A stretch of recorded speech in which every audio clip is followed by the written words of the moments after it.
যত আসবে তত হারবে।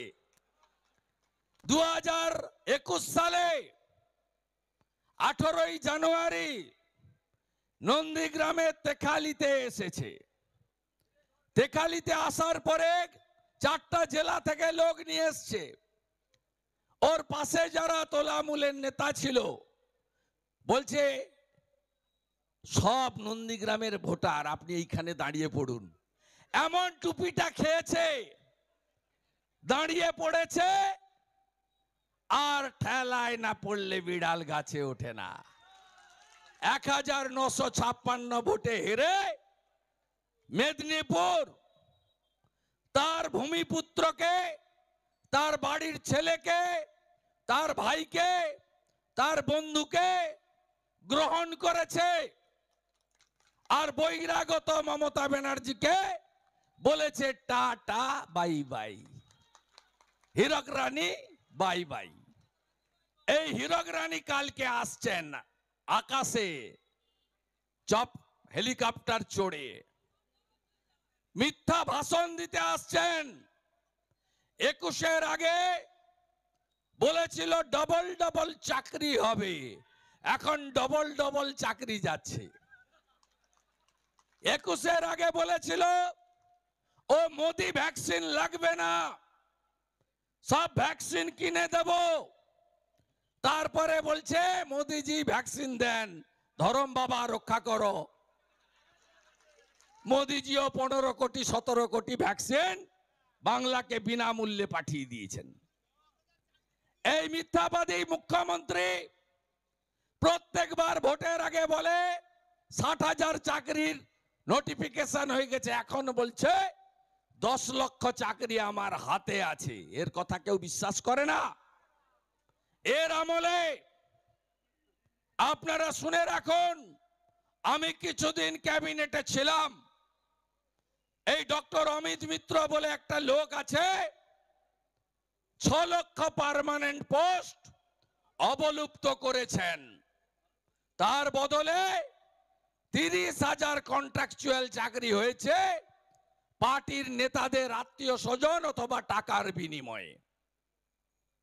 পশ্চিমবঙ্গে যতগুলো নিয়োগের জন্য বোর্ড আছে, public service commission, school service commission, primary recruitment board, staff recruitment board, cooperative recruitment board, municipal recruitment board, police recruitment board, কোনটাতে গত কয়েক বছর কোনো নিয়োগ হয়নি।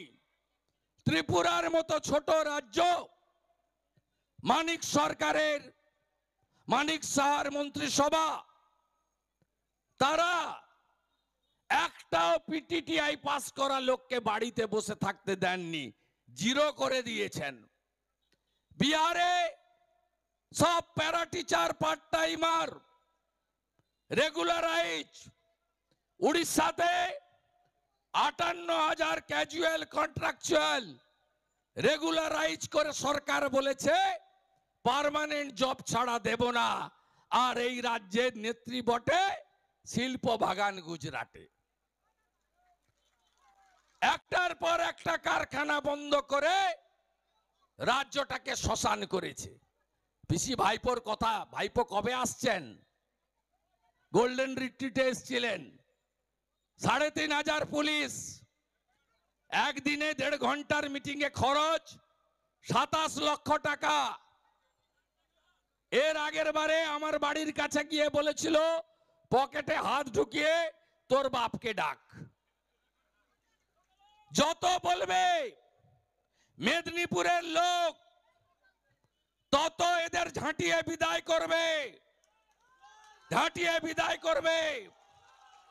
কারণ এরা মেদিনীপুরের লোককে চাকর বাকর ভাবে, আর আমরা চাকর বাকর নই। আমাদেরই বিদ্যাসাগর বর্ণ পরিচয় স্রষ্টা, আমাদেরই ক্ষুদিরাম বোস বিস্ময় বালক 1908-এর 11ই আগস্ট জীবন মৃত্যুকে পায়ের ভিত্ত করে আত্মবলিদান দিয়েছিলেন।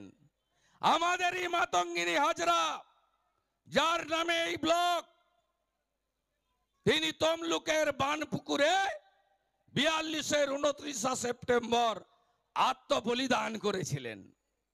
আমরা এই মেদিনীপুর 42-এ 17ই ডিসেম্বর সতীশ বাবু, সুশীল বাবু, অজয় বাবু জাতীয় সরকার প্রতিষ্ঠা করেছিল।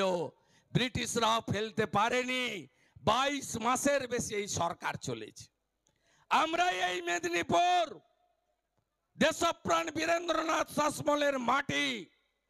আমার কাঁথির বাড়ি থেকে 5 কিলোমিটার দূরে চণ্ডী ভেটি, একমাত্র হিন্দু সনাতনী স্বাধীনতা সংগ্রামী, যাকে মৃত্যুর পরে দাঁড় করিয়ে পোড়ানো হয়েছিল।